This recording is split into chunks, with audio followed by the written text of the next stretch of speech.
বিসমিল্লাহির রহমানির রহিম। আসসালামু আলাইকুম। কেমন আছেন আপনারা সবাই? আলহামদুলিল্লাহ, আমিও ভালো আছি। আজকে আপনাদের মাঝে আমি নিয়ে আসছি চিকেন কড়াই গোশ রেসিপি।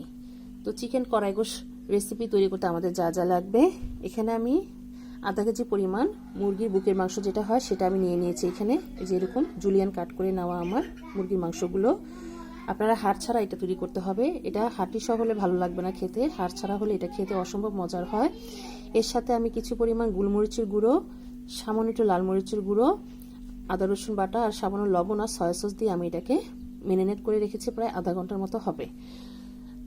আর লাগবে এখানে টমেটো সস, আর লাগবে এখানে ওয়েস্টার সস, লাগবে এখানে দুটো কয়লা। আমি এখানে দুটো কয়লা নিয়ে নিয়েছি, এই সাইজে দুটো কয়লা। আমি এটাকে আগুনে পুড়িয়ে তারপরে কিছুক্ষণের জন্য আমরা চিকেনের মধ্যে এটা রেখে দেবো, যেন কাবাব কাবাব একটা ফ্লেভার এর মধ্যে থেকে আসে। আর লাগবে এখানে, আমি এখানে কোনো হলুদের গুঁড়ো ব্যবহার করব না, ধনিয়ার গুঁড়ো ব্যবহার করব না, জিরার গুঁড়ো ব্যবহার করব না। খুব কম মশলায় এটি রান্না করে নেওয়া যায়, খুবই সহজ একটি রেসিপি।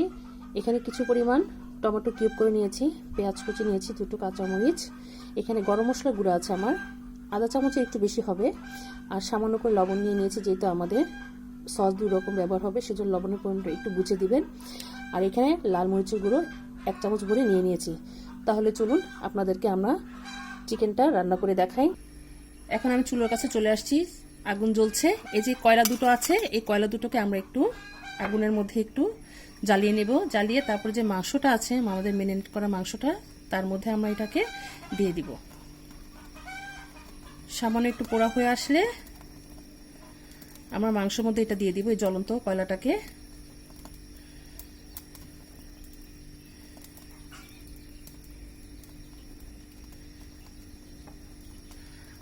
আমাদের এটা প্রায় পোড়া হয়ে গিয়েছে। এই যে দেখুন, আমাদের কয়লাটা এখনো জ্বলছে। এখন আমরা এটাকে নিভিয়ে দিব, নিভিয়ে সামান্য একটু তেলের মধ্যে দিয়ে দিব, দিয়ে আমরা কিছু সময়ের জন্য আমরা ঢেকে দিব। প্রায় 10 মিনিটের জন্য আমরা এটাকে ঢেকে রাখবো, যেন এটা ভালোভাবে এর সাথে মিশে যায় গন্ধটা। এখন আমি আবার কড়াইটা দিয়ে দিলাম। এখন তেল দিয়ে দিব, কিছু পরিমাণ তেল।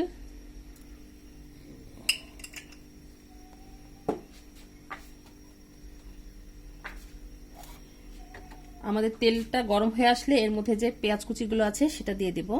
বিসমিল্লাহির রহমানির রহিম। পেঁয়াজটা দিয়ে দিলাম। পেঁয়াজটা বেশি নরম করার প্রয়োজন নেই বা লাল হওয়ারও প্রয়োজন নেই।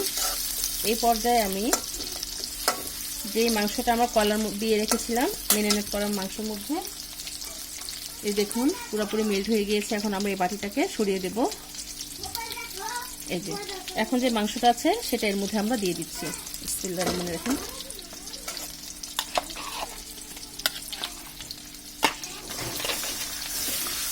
দিয়ে দিচ্ছি, আমাদের চুলার আঁচটা হাই হিটে থাকবে। এখন আমরা এটাকে ভালোভাবে মাখিয়ে নেব, কষিয়ে নেব। এটাকে তেলের সাথে ভালোভাবে মিশিয়ে নিলাম। এখন এর মধ্যে আমরা টমেটোগুলো দিয়ে দেব। যে টমেটোগুলো আছে সেটা দিয়ে দিচ্ছি। এখন কিছুক্ষণ নাড়াচাড়া করব। তারপরে এর মধ্যে লাল মরিচ যেটা আছে সেটাও দিয়ে দিব। লাল মরিচের গুঁড়ো আর যেটা লবণ নেওয়া আছে সামান্য করে সেটাও দিয়ে দিচ্ছি এর মধ্যে। আমরা যে কাঁচা মরিচটা আছে সেটা পরে দেব।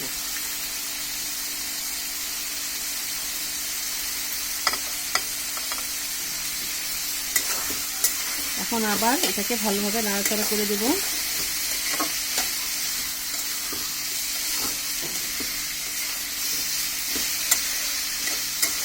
এখানে অল্প করে আমরা পানি ব্যবহার করব, এটাতে বেশি পানি দেওয়ার প্রয়োজন নেই।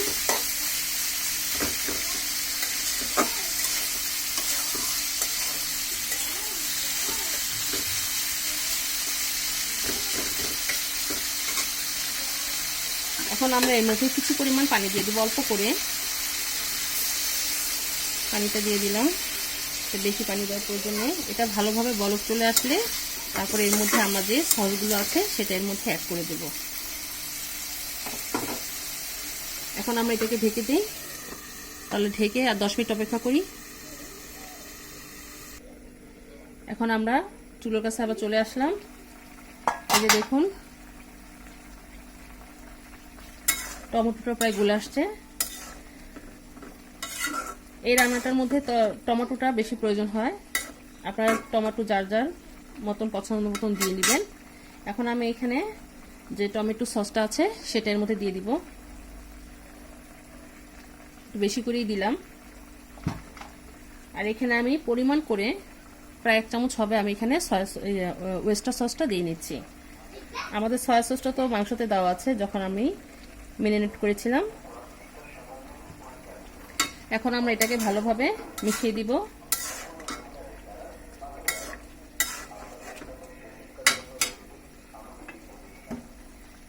এখন যে গরম মশলার গুঁড়ো আছে সেটা দিয়ে দিব এর মধ্যে। খুব কম সময় এটা রান্না করে নেওয়া যায়। এই যে দেখুন মাশাআল্লাহ মশলাটা অনেকটা ঘন হয়ে আসছে। এখন এই পর্যায়ে যে আমাদের যে কাঁচামরিচ দুটো আছে সেটাকে আমরা এভাবে একটু ভেঙে দেব, যেন এর গ্রানটা অনেকটাই এর সাথে মিশে যায়। যে এরকম ভেঙে দিতে হবে। ভেঙে দিলাম।